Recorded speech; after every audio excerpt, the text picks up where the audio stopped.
மறுபடியும் நான் சொல்கிறேன், ஒரு திருமணங்கிறது வந்து சாதாரண விஷயம் கிடையாது. ஒரு ரிலேஷன்ஷிப்புக்குள்ளே போகும்போது 18 வயசு வரைக்கும் அது வேற விஷயம்.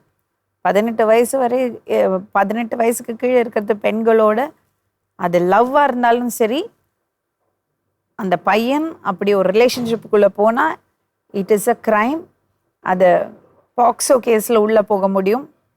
மிகப்பெரிய தண்டனை அனுபவிக்க வேண்டியிருக்கும். ஒரு மேஜர் ஒரு ரிலேஷன்ஷிப்புக்குள்ளே போகும்போது அட்ராக்ஷன், இன்ஃபேக்சுவேஷன், இதெல்லாம் ரொம்ப சாதாரணமாக நடக்கிறது விஷயங்கள், நேச்சுரலாக நடக்கிறது விஷயங்கள்.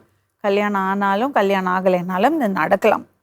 ஆனால் மூளையை யூஸ் பண்ணி ஒரு திருமண வாழ்க்கைக்குள்ளே போகிறதுக்கு முன்னாடி, இல்லை ஒரு சீரியஸான ரிலேஷன்ஷிப், ஒருத்தரை ட்ரஸ்ட் பண்ணுறதுக்கு முன்னாடி தீர விசாரிக்கணும்.